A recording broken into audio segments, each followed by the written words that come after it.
Olá, vamos buscar um pouco de paz para hoje? A palavra de hoje está no livro de 2 Reis, capítulo 5, versículo 17.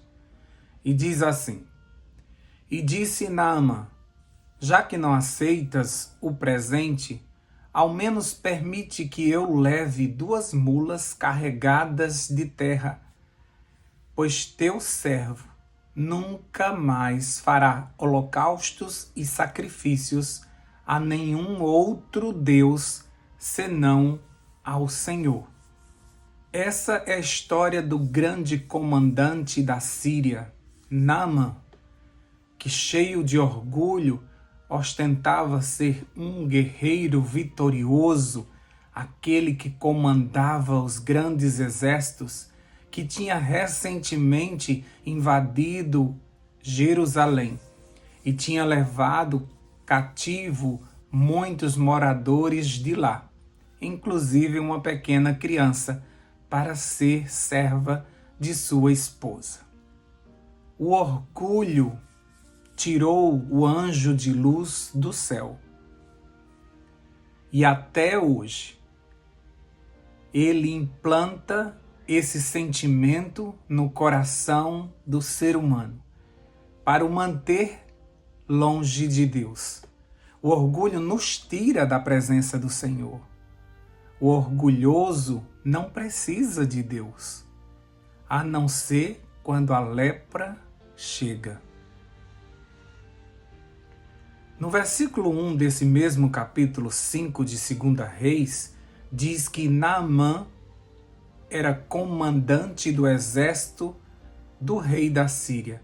Era muito respeitado e honrado pelo seu senhor, pois por meio dele, o Senhor nosso Deus dera vitória à Síria. Mas esse guerreiro ficou leproso. Apesar de todo o seu orgulho, apesar de toda a sua posição, esse guerreiro, esse grande comandante se tornou leproso.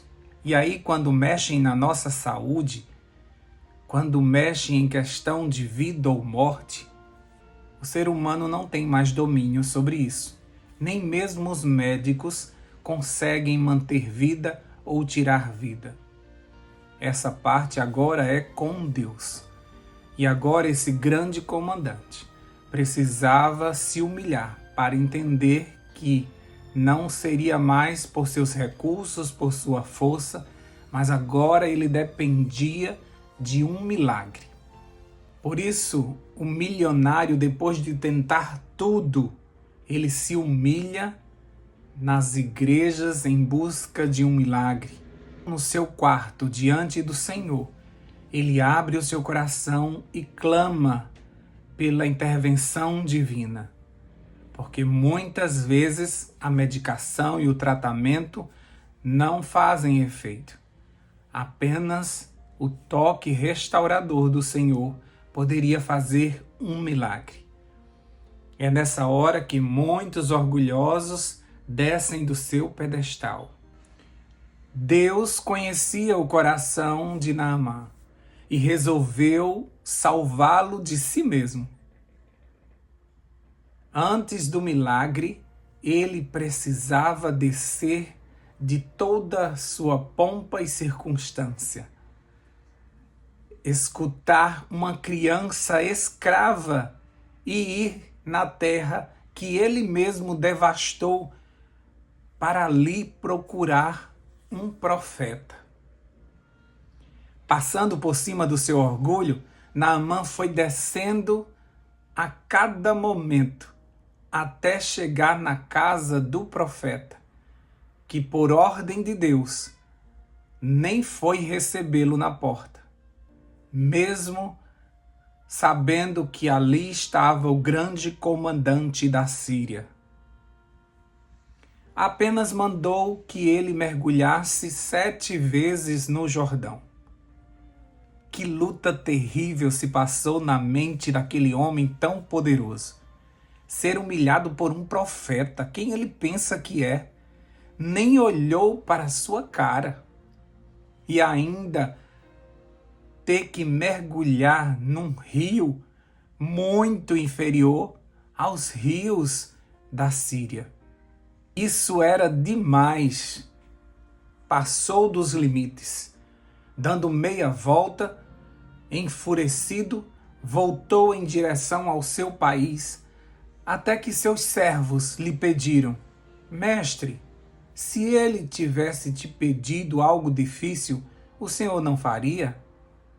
Agora o grande comandante, acostumado a ser ouvido, teve que descer um pouco mais e ouvir seus servos. Desceu mais uma vez o honrado guerreiro e nas águas mergulhou. Claro que Deus poderia curá-lo no primeiro mergulho. No entanto, a humilhação ela precede a exaltação. Aquele vitorioso comandante precisava vencer o maior dos seus inimigos, o seu orgulho.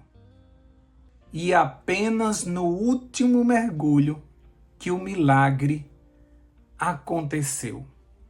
Talvez você esteja passando por esse processo ainda hoje. Talvez Deus esteja te fazendo descer desse pedestal que você subiu. Talvez você ainda não deu o último mergulho. Talvez até hoje você tenha confiado na tua força, no teu trabalho, na tua conta bancária, na tua sabedoria. Mas hoje você precisa aprender que tudo vem do Senhor. Aquele grande comandante voltou para agradecer ao profeta. Mas agora ele não se apresenta mais como o grande comandante da Síria, mas humildemente ele se apresenta diante de Eliseu como seu servo. E lhe oferece presentes em agradecimento e faz um pedido bem estranho: me permita levar a terra deste lugar. Ele reconheceu que aquele lugar que ele destruiu com seus exércitos e levou seus moradores cativos, aquele lugar era terra santa. E ele ainda jurou que não adoraria outro Deus que não fosse o Senhor, o Deus de Israel. O orgulho, ele nos leva e nos coloca no lugar de Deus.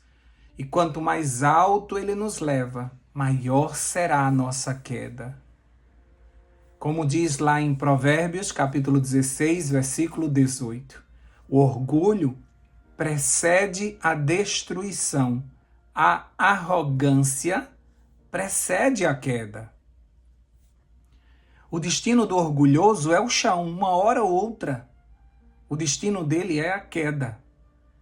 Essa queda é certa, mas aqueles que pertencem ao Senhor, eles cairão em seus braços e, como sempre, Ele usará de misericórdia para conosco.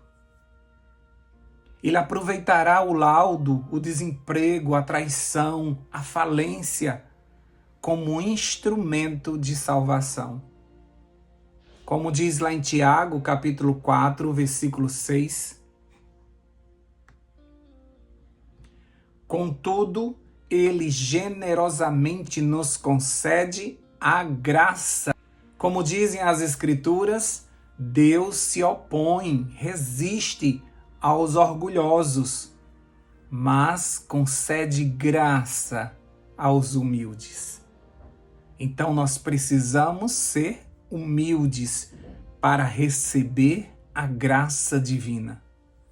Enquanto você for orgulhoso, você apenas receberá a resistência, a oposição de Deus, que sempre vai se opor a tudo que você fizer com base no teu orgulho.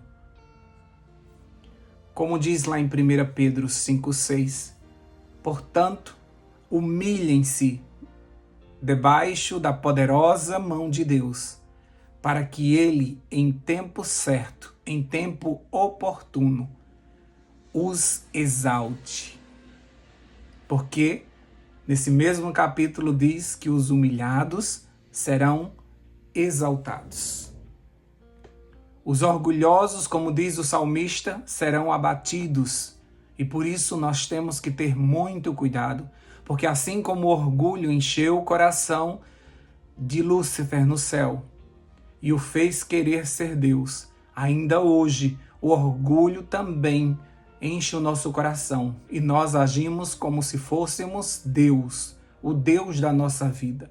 Nós decidimos o que achamos correto para nós e muitas vezes nos afundamos cada vez mais, porque existem caminhos aos nossos olhos que parecem bons, mas no final são caminhos de morte.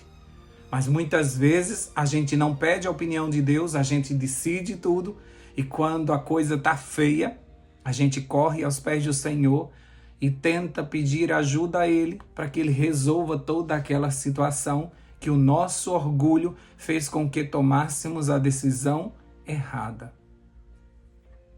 Que o Senhor, assim como trabalhou no coração de Naamã, Ele trabalhe no nosso, quebrando todo o nosso orgulho, para que a gente entregue o controle da nossa vida ao nosso Deus. Que o Espírito Santo nos guie conforme Ele queira, mesmo que sejam por caminhos que nós humanamente não decidiríamos nunca ir por eles.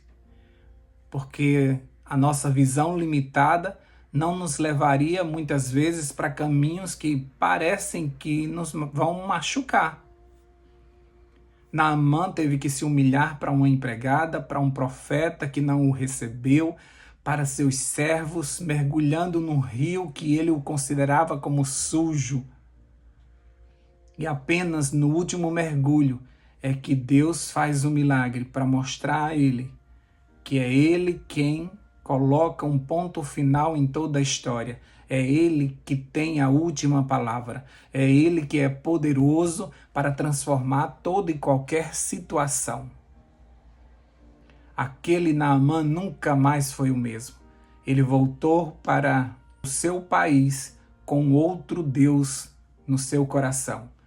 Agora não mais adorava os deuses da Síria, mas adorava o único Deus verdadeiro. Não se orgulhava da sua força, mas ele agora dependente do Senhor. Ele se tornou um servo. Esse é o trabalho mais difícil que Deus tem para fazer dentro do ser humano. É transformar-nos em servos. Aqueles 12 discípulos, por mais que fossem letrados, incultos, eles eram orgulhosos. E foi necessário que o Espírito Santo trabalhasse em seu coração para os tornar servos.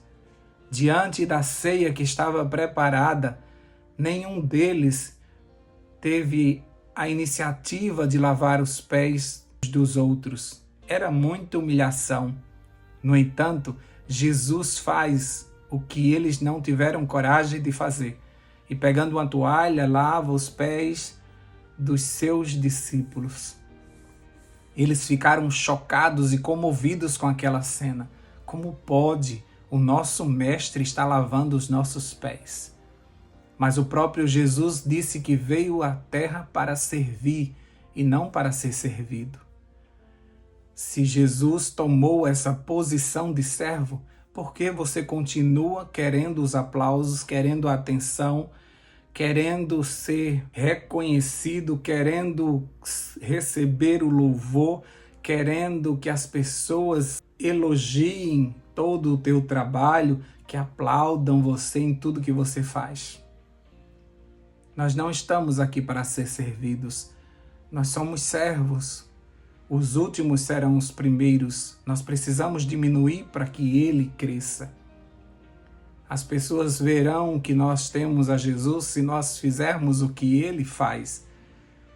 Precisamos Que Deus quebre o nosso orgulho, mesmo que nos doa, mesmo que sejamos terrivelmente machucados. Mas queremos a salvação. E se para ser salvo precisamos deixar de lado esse orgulho, porque senão nós não passaremos pela porta estreita. Que esse novo dia que surge agora seja uma grande oportunidade para você servir ao teu próximo.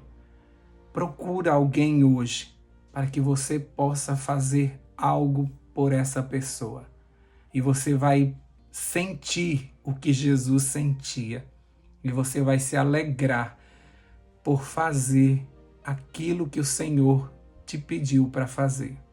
Porque quando você fizer a um desses pequeninos, ao Senhor você estará fazendo. Vamos orar por isso? Pai querido, quebra o nosso orgulho. Muitas brigas nos casamentos é justamente por orgulho.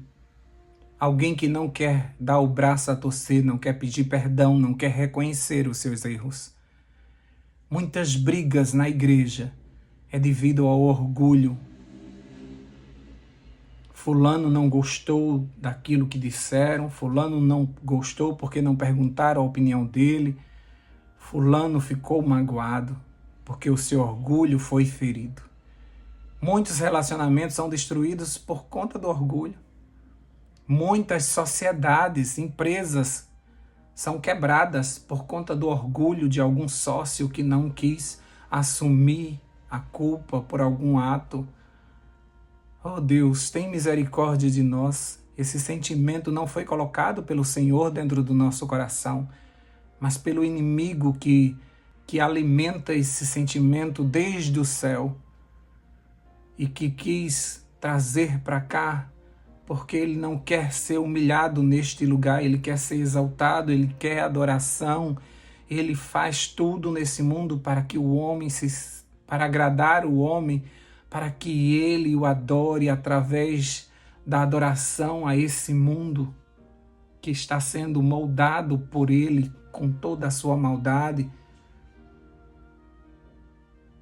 para tirar o foco do teu povo, do reino que o Senhor tem preparado para cada um de nós. Ajuda o teu povo, Senhor Deus, a sermos humildes. Ajuda-nos a sermos iguais ao nosso Mestre. Ajuda-nos, Senhor Deus, para que as pessoas vejam em nós que estamos dispostos a servi-los ao invés de ser servidos. Dá-nos a tua paz nesse novo dia. Fica conosco. Em nome de Jesus nós oramos. Amém, amém e amém. Paz para hoje é o que eu desejo para você.